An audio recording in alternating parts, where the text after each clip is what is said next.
Hi everyone, कैसे हैं आप सभी। आई होप आप सबकी सीटेट जुलाई 2024 की प्रिपरेशन बहुत अच्छी चल रही होगी। बात करेंगे आज की वीडियो में कि अगर आप लोगों ने सीटेट का फॉर्म भरा है और सीटेट के फॉर्म फिल करते टाइम अगर आप लोगों को कुछ मिस्टेक्स हो गई है।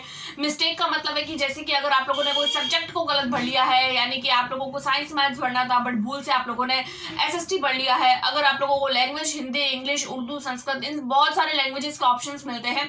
आप लोगों को कोई दूसरी लैंग्वेज भरनी थी बट भूल से बाय मिस्टेक आप लोगों ने कोई दूसरी लैंग्वेज भर ली है। अब आप लोग उस लैंग्वेज को चेंज करना चाहते हैं, या फिर आप लोगों के नेम में, आपका डेट ऑफ बर्थ में, आपका फादर नेम में, आपके मदर नेम में, इन सब में अगर मिस्टेक्स हो गई है तो किस तरीके से आप लोग ठीक कर सकते हैं उसके बारे में हम लोग डिस्कस करेंगे। सबसे पहले तो मैं आप लोगों को ये बता दूं कि अगर आप लोगों ने सीटेट का फॉर्म को अभी तक फिल नहीं किया है तो देखिए इसकी जो लास्ट डेट है वो 2 अप्रैल है। आज है 1 अप्रैल, इसीलिए आज आप लोगों को वीडियो आज मैंने स्पेशली इसीलिए बनाई है क्योंकि बहुत सारे कैंडिडेट ऐसे होते हैं जो अपनी प्रिपरेशन में इतना बिजी हो जाते हैं कि वो फॉर्म फिल करते टाइम जो है वो याद ही नहीं रहता, फॉर्म फिल ही करना भूल जाते हैं। फिर बोलते हैं कि हमारी प्रिपरेशन तो अच्छी थी बट फॉर्म फिल नहीं किया। तो आप लोगों को अवेयर करना जरूरी है, इसीलिए आज एक छोटी सी वीडियो बनानी जरूरी थी इस बात को लेकर कि अगर आप लोगों ने अभी तक फॉर्म फिल नहीं किया है तो सबसे पहले तो आप लोग फॉर्म फिल कर लीजिए। देखिए 2 तारीख लास्ट है। अब आप लोग 2 तारीख का वेट मत करिए, आज 1 तारीख है, आज ही फॉर्म फिल कर लीजिए। क्योंकि अगर आप लोग कल फॉर्म फिल करने जाएंगे ना तो आप लोगों के जो वेबसाइट्स होगी उस पर बहुत सारे जो है वो भीड़ रहती है। वेबसाइट पर बहुत सारे कैंडिडेट ऐसे होते हैं जो एग्जाम टाइम पर फॉर्म फिल करते हैं और फिर इस तरीके से बग क्रिएट हो जाता है, इतनी भीड़ हो जाती है वेबसाइट पर कि एक ही साथ में इतने सारे क्लिक्स होते हैं कि फॉर्म फिल नहीं हो पाता है, सेव नहीं हो पाता है, सेव होता है तो सबमिट नहीं हो पाता है। तो इस तरीके से बहुत सारे मिस्टेक्स हो जाती है, कुछ टेक्निकल एरर आ जाते हैं और ऐसे करते करते करते करते हमारा जो फॉर्म होता है वो रह जाता है। तो आप लोग सबसे पहले तो फॉर्म फिल कर लीजिए। कल लास्ट डेट है इसकी, 2 अप्रैल इसकी लास्ट डेट है। ये तो हो गई फॉर्म फिल को लेकर बात। उसके बाद में हम लोग बात करेंगे मिस्टेक्स को लेकर के। अगर आप लोगों ने फॉर्म फिल करते टाइम कुछ मिस्टेक्स करी है तो उन मिस्टेक्स को आप लोग किस तरीके से ठीक कर सकते हैं। देखिए जो मिस्टेक ठीक करने की डेट है वो आप लोगों को सबसे पहले तो मैं बता देती हूँ।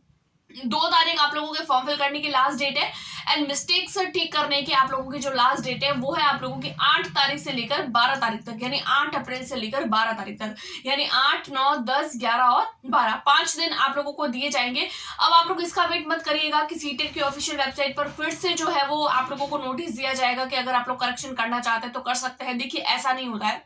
जब फॉर्म फिल स्टार्ट किए जाते हैं उसी टाइम पे आप लोगों को फॉर्म फिलिंग की डेट बता दी जाती है, स्टार्टिंग की डेट बता दी जाती है, फॉर्म फिल की लास्ट डेट बता दी जाती है, जो भी मिस्टेक्स हुई है, जो भी एरर है उनको किस तरीके से आप लोग ठीक कर सकते हैं उसकी डेट बता दी जाती है। उसके अलावा एग्जामिनेशन डेट एंड जो भी रिजल्ट है इन सब के बारे में जो है वो एक ही बारे में सब कुछ क्लियर कर दिया जाता है, क्योंकि सीटेट जो है वो बहुत एक्टिव है और एक बारे में सारी की सारी इन्फॉर्मेशन आप लोगों को दे देता है। तो आप लोगों को बार बार नोटिफिकेशन नहीं मिलेगा कि आप लोगों के अगर डिस्क्रिपेंसी हुई तो आप लोग ठीक करिए। 8 से लेकर 12 तारीख तक आप लोगों को मौका दिया जाएगा। कौन कौन सी चीजें आप लोग ठीक कर सकते हैं, तो देखिए अगर आप लोगों के मिस्टेक हुई है नेम में, फादर नेम में, मदर नेम में, आप लोगों के डेट ऑफ बर्थ में, क्योंकि ये जो 4 चीजें होती है ना ये बहुत ज्यादा इंपॉर्टेंट होती है। क्योंकि देखिए कोई भी अगर आप लोग कॉम्पिटिटिव एग्जाम देते हैं, सीटेट तो एक क्वालिफाइंग नेचर का एग्जाम है, अगर इसमें अगर आप लोग मिस्टेक्स ठीक नहीं भी करते हैं तो चल जाता है, लेकिन फिर भी करनी जरूरी है। अब जरूरी क्यों है, क्योंकि देखिए सीटेट कोई आप लोगों को ऐसा एग्जाम नहीं है जो आप लोगों को कोई ना कोई जॉब दिलाए। जॉब के लिए आप लोगों को अलग से एग्जाम देना पड़ेगा, जैसे कि आप लोगों ने केवीएस दिया, एनवीएस दिया, या फिर कोई भी बीपीसीटीआरई 3.0, 4.0, इस तरीके से और भी कोई एग्जाम्स दिए मान लीजिए। अब आप लोगों का सिलेक्शन हो गया मान लीजिए और आप लोगों को डॉक्यूमेंट वेरिफिकेशन के लिए जाना है। अब डॉक्यूमेंट वेरिफिकेशन के लिए जाएंगे तो आप लोगों के 10th की 12th की मार्कशीट होगी, आप लोगों के जो भी ग्रेजुएशन की होगी, आप लोगों ने जो डीएलएड किया है या फिर बीएड किया है उसकी मार्कशीट, उसके साथ साथ में आप लोगों को सीटेट की मार्कशीट भी मांगेंगे, यानी कि सीटेट का जो आपका सर्टिफिकेट होता है ना उसको भी मांगेंगे। अब इन सारे डॉक्यूमेंट्स में आप लोगों की एक ही तरीके की इन्फॉर्मेशन होनी चाहिए, यानी कि अगर आप लोगों की स्पेलिंग है तो हर किसी एग्जामिनेशन में आप लोगों को एक ही स्पेलिंग देखने को मिलनी चाहिए हर एक सर्टिफिकेट में। अब उस टाइम पे क्या होता है कि सीटेट के सर्टिफिकेट में अगर आप लोगों की अलग स्पेलिंग होगी तो आप लोगों को जो है वो दिक्कत रह सकती है। फिर आप लोगों को उसके लिए दिल्ली जाना होगा और दिल्ली जाकर आप लोगों को अपनी सीटेट की जो भी ये इन्फॉर्मेशन है उसको करेक्ट करवाना होगा। तो उसके बाद में आप लोगों का एक बग क्रिएट हो जाता है और ज्यादा दिक्कत रहती है। तो आप लोगों के पास में अभी मौका है, आप लोग अभी ठीक करवा दीजिए। अगर आप लोगों के फोटो में और सिग्नेचर में मिस्टेक हुई है तो देखिए इन 2 चीजों के लिए आप लोगों को अलग से मौका दिया जाएगा जब आप लोगों के फॉर्म फिलिंग के लिए डेट, मतलब आप लोगों की फॉर्म फिलिंग तो 2 तारीख तक है, 8 से 12 तक आप लोगों को जो है वो करेक्शन के लिए डेट मिलेगी। और जब करेक्शन करने के बाद में आप लोगों का सब प्रोसेसिंग कंप्लीट हो जाएगा तो फोटो एंड सिग्नेचर के लिए आप लोगों को उसके लिए अलग से आप लोगों को मौका मिलेगा। फिर आप लोगों को जो है वो तब आप लोगों को एक ऑफिशियल वेबसाइट पर फिर से जो है वो एक नोटिस देखने को मिल जाएगा। जब आप लोगों के लिए फॉर्म फिलिंग की डेट खत्म हो जाएगी, यानी कि फॉर्म फिलिंग की डेट तो 2 तारीख है, उसके बाद में आप लोगों को जो है वो 8 तारीख से लेकर और 12 तारीख तक आप लोगों को करेक्शन देखने को मिलेगा। और करेक्शन के बाद में आप लोगों को फिर से ऑफिशियल वेबसाइट पर एक नोटिस देखने को मिलेगा और उस नोटिस के थ्रू आप लोगों को बोला जाएगा कि अगर आप लोगों के फॉर्म में जो है वो फोटो एंड अगर आप लोगों के सिग्नेचर, ये 2 चीजें अगर आप लोगों के मिस्टेक हो गई है तो आप लोग करेक्ट कर सकते हैं। आप लोग अभी करेक्ट कर लीजिएगा अगर आप लोगों के मिस्टेक हुई है तो। उसके अलावा सीटेट की प्रिपरेशन की बात करें तो देखिए, सीटेट की प्रिपरेशन के लिए मैं हर बार बताती हूँ, हर वीडियो में बताती हूँ कि आप लोग जो है वो मैक्सिमम टाइम जो है वो प्रीवियस ईयर करिए, क्योंकि प्रीवियस ईयर जो होते हैं वो इस एग्जामिनेशन के लिए बहुत ज्यादा इंपॉर्टेंट होते हैं। देखिए, अगर आप लोगों ने दोनों पेपर फॉर्म फिल किए है ना, यानी पेपर 1 एंड पेपर 2, अगर आप लोगों ने दोनों ही पेपर भरे हैं तो आप लोगों के कुछ कुछ सब्जेक्ट्स कॉमन होंगे।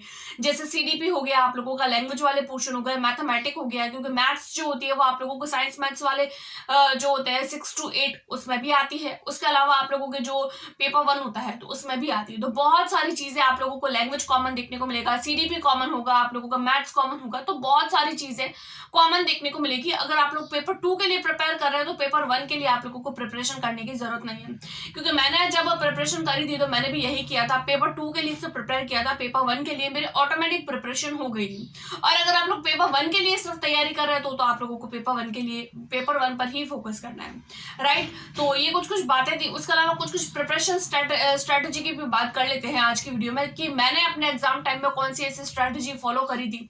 तो देखिए, जब मैंने फॉर्म फिल किए थे तो मैंने भी पेपर 1 पेपर 2 दोनों फॉर्म फिल किए थे, लेकिन मैंने मेन जो फोकस था वो किन पर किया था, तो मैंने मेन फोकस जो है वो एनसीईआरटी पर किया था। एनसीईआरटी को ही पढ़ा था। फर्स्ट टू लेकर 8th क्लास तक की जितने भी सब्जेक्ट्स होते हैं, जैसे मेरे साइंस मैथ्स था तो मैंने साइंस मैथ्स पढ़ी थी, एसएसटी नहीं पढ़ी थी, क्योंकि जिनके एसएसटी होता है उनको एसएसटी पढ़ना होता है, जिनके साइंस मैथ्स होता है उनको साइंस मैथ्स पढ़ना होता है। अब आप लोग ये मत सोचिएगा कि साइंस मैथ्स पढ़ रहे हैं तो हम लोगों को आगे कॉम्पिटिटिव एग्जाम में हेल्प करेगा या नहीं करेगा, क्योंकि देखिए, अगर आप लोग बीपीएससी टीआरई 4.0 का एग्जामिनेशन भी देना चाहते हैं तो आप लोगों को ऑब्वियसली एलिजिबल किया जाएगा इस एग्जामिनेशन के लिए, बीपीएससी टीआरई 4.0 के लिए, क्योंकि ये जो एग्जाम है वो आप लोगों को 7 अगस्त को है, 7 तारीख को है, 7 अगस्त जुलाई है, ये मुझे पर्टिकुलर याद नहीं है। आप लोग एक बार ऑफिशियल वेबसाइट पर जरूर चेकआउट करिएगा कि आप लोगों का सीटेट का एग्जाम कब है। लेकिन जो बीपीएससी टीआरई 4.0 है वो आप लोगों का अगस्त में होने वाला था, वो आप लोगों का आगे हो गया है, पोस्टपोन हो गया है और आप लोगों को अक्टूबर के आसपास पहुंच गया है, सितंबर अक्टूबर के आसपास पहुंच गया है। तो आप लोग जो है वो, अगर आप लोग जुलाई, आई थिंक सो जुलाई वाला जो एग्जाम है वो 7 जुलाई को होने वाला है। आप लोग एक बार कंफर्म कर लीजिएगा और कमेंट में मुझे जरूर बताइएगा कि एग्जामिनेशन कब है, क्योंकि मुझे भी पर्टिकुलर याद नहीं है। आई थिंक सो 7 जुलाई है। तो आप लोगों का टीआरई 4 जो एग्जाम है वो आप लोगों का आगे खिसक गया है सितंबर अक्टूबर के पास में। तो जुलाई में अगर आप लोग सीटेट का एग्जाम देते हैं तो आप लोगों को टीआरई 4 में आप लोगों को एलिजिबल किया जाएगा। तो आप लोग प्रिपरेशन करेंगे। अगर आप लोग साइंस मैथ्स के लिए सीटेट के लिए प्रिपेयर कर रहे हैं, जो आप लोगों के लिए ऑब्वियसली बीपीएससी टीआरई 4.0 के लिए भी वो हेल्पफुल होगा, क्योंकि बीपीएससी में भी हम लोगों को एनसीईआरटी और एससीईआरटी ही पढ़नी होती है, और सेम वैसे के वैसे ही हम लोगों को सीटेट में भी एनसीईआरटी एंड एससीईआरटी ही पढ़नी होती है। मेन फोकस हमारा प्रीवियस ईयर पर रहता है, चाहे वो बीपीएससी हो चाहे हमारा वो सीटेट हो, तो प्रीवियस ईयर पर फोकस करना है, साथ साथ में एनसीईआरटी, क्योंकि कोई भी अगर आप लोग सब्जेक्ट्स पढ़ रहे हैं, लैंग्वेज पढ़ रहे हैं, तो भी आप लोग एनसीईआरटी पर फोकस करिए। अगर आप लोग कोई भी सब्जेक्ट पढ़ रहे हैं तो हमें सिर्फ एनसीईआरटी एंड प्रीवियस ईयर पर ही फोकस करना है। तो ये कुछ कुछ बातें थी। फॉर्म फिल नहीं किया तो फॉर्म फिल कर लीजिए, मिस्टेक्स हुई तो उसको भी करेक्शन के लिए आप लोगों को मौका दिया जाएगा। 7 से 8 दिन बाद जो है वो आप लोगों का मिस्टेक वाला जो पोर्शन है वो ओपन हो जाएगा, तो मिस्टेक्स को करेक्ट कर लीजिएगा, क्योंकि मिस्टेक्स को करेक्ट करना बहुत ज्यादा जरूरी होती है, क्योंकि आगे आने वाली बहुत सारी भर्तियां हैं, केवीएस है, एनवीएस है और ईएमआरएस है, बहुत सारी वैकेंसीज आप लोगों को सेंट्रल में देखने को मिलेगी। सबसे बड़ी भर्ती बीपीएससी टीआरई 4.0 और भी बहुत सारी वैकेंसीज आप लोगों को देखने को मिलेगी, जिसमें सीटेट कंपलसरी होता है। तो ये कुछ कुछ बातें थी फॉर्म फिलिंग को लेकर और उसकी करेक्शन को लेकर। अगर आप लोगों के करेक्शन हुआ है और अगर आप लोगों ने ठीक किया है तो आप लोग मुझे कमेंट करके जरूर बताइए।